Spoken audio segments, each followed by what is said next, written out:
Hey everybody, High Mileage Rider here, and today we're doing a unboxing and install of my new brake-free light that goes on the back of the motorcycle helmet to make you more visible. If you're interested, come right back.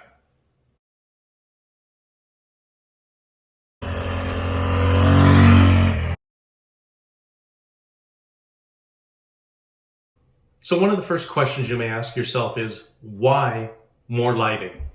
Well, as everyone knows, the more lighting you have on the motorcycle, the more visible you are to other riders, and in some cases, the better you can see if it's lighting on the front of your motorcycle. One of the reasons I was looking for something like this is I wanted to be more visible from behind, knowing that a lot of drivers out there today are distracted and doing other things besides driving their car. Now, in the past, I've had close calls with people coming really close to hitting me in the back, and they say, I never saw your brake lights on. On most motorcycles, the brake light is very low, so motorcyclists are not as visible to drivers. So I was looking at something that could provide me with more lighting and be visible to drivers. So for today, we're going to do an unboxing and an install on my Scorpion AT950 helmet. So in the box, you get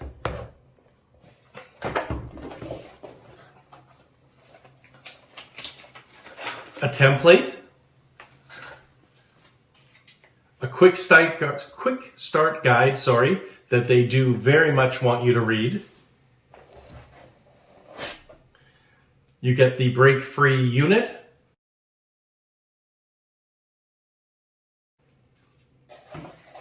You get two little bags.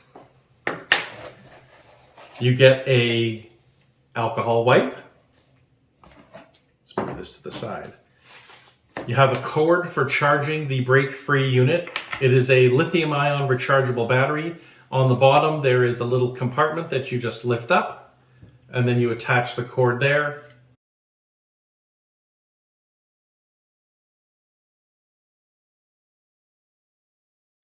For charging.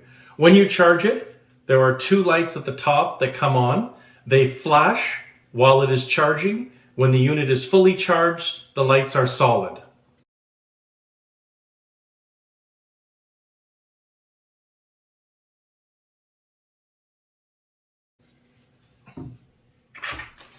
You also get two different mounts. So this is going to mount sort of like a GoPro mount onto your helmet. There's a thicker one.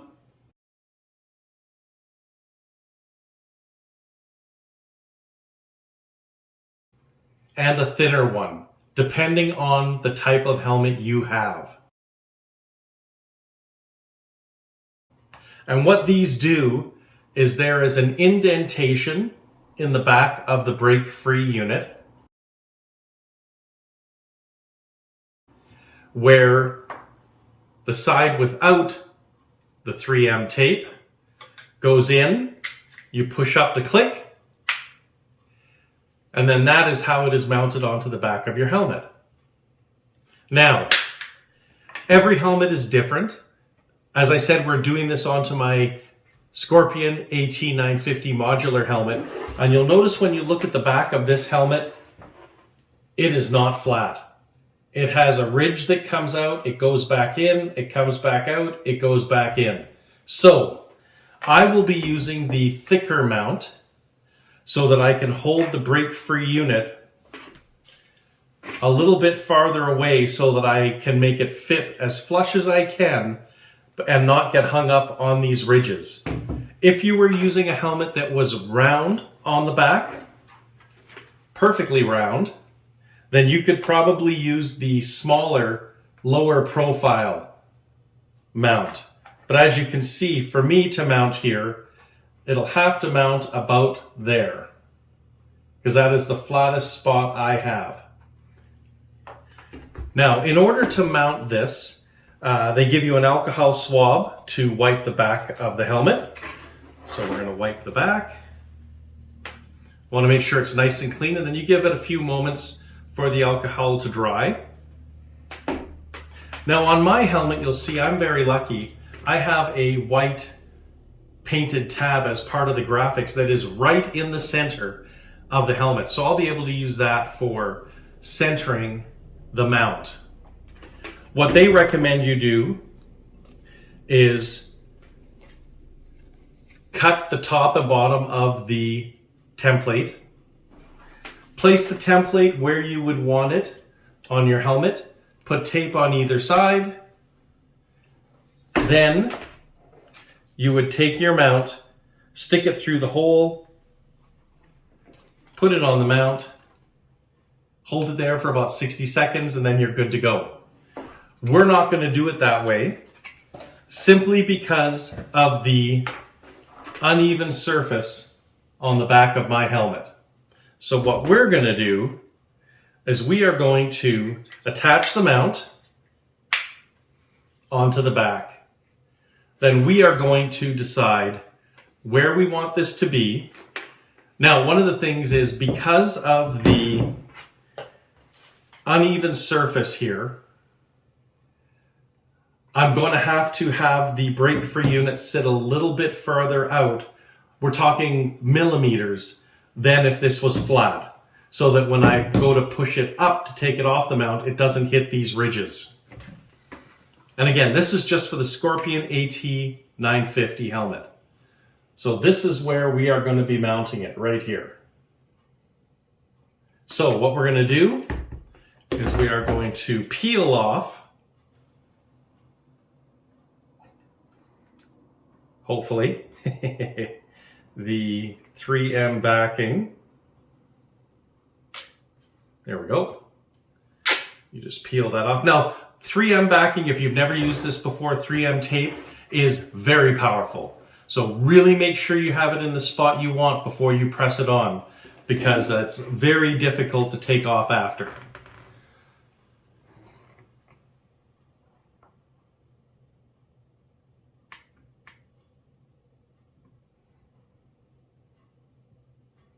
So you can just very gently let it on there. Make sure that you have it just the right height. Make sure that it is straight and square. So there's where you can see mine is. It'll be like that. And again, you don't want it too low because you don't want it to go onto your neck, or if you wear a backpack, you don't want it to hit the backpack. So that's where mine's going to be. So now what we're going to do, okay, so now I'm pressing for about 60 seconds to hold it on there.